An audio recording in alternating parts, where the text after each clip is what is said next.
हरियाणा की महिला यूट्यूबर ज्योति मल्होत्रा सहित 6 की गिरफ्तारी। पाकिस्तान के लिए जासूसी करने का है आरोप। नमस्कार, आप देख रहे हैं न्यूज 18 और मैं हूं आपके साथ श्रुति श्रीवास्तव। भारत में सोशल मीडिया पर लाखों फॉलोअर्स के साथ एक चर्चित ट्रैवल ब्लॉगर और यूट्यूबर ज्योति मल्होत्रा को देश विरोधी गतिविधियों और पाकिस्तान की खुफिया एजेंसियों के साथ संबंधों के आरोप में गिरफ्तार किया गया।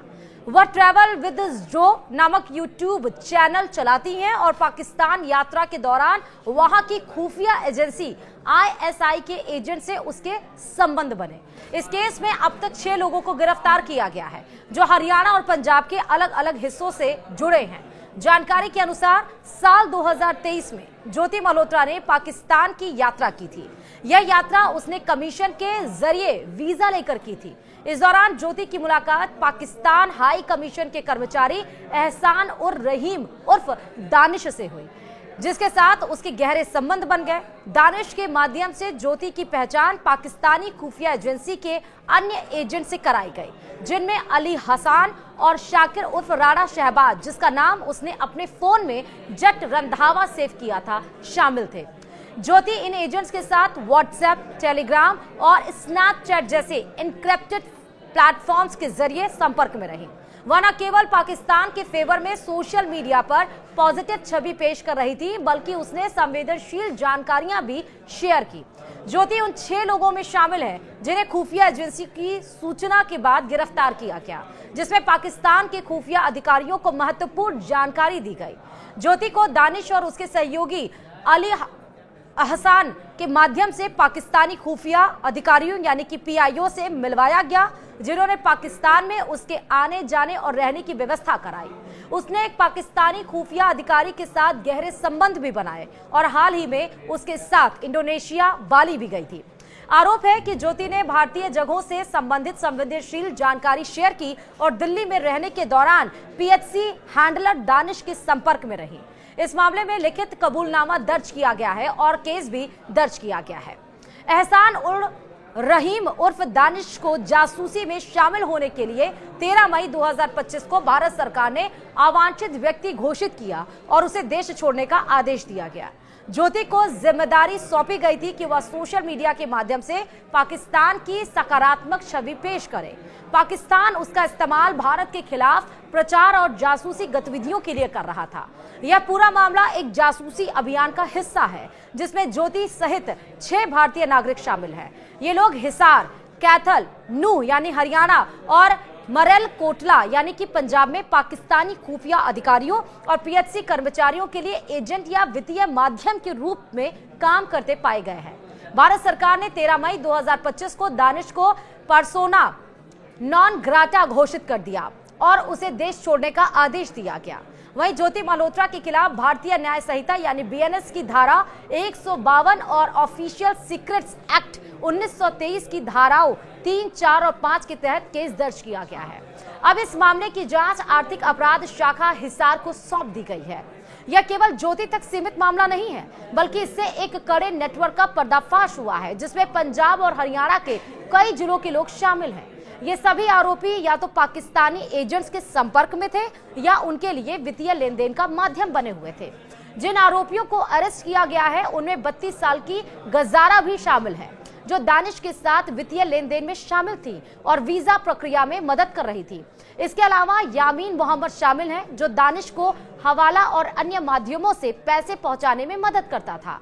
वहीं हरियाणा के कैथल से देविंदर सिंह ढिल्लों को भी अरेस्ट किया गया है। यह पाकिस्तान यात्रा के दौरान संपर्क में आया था।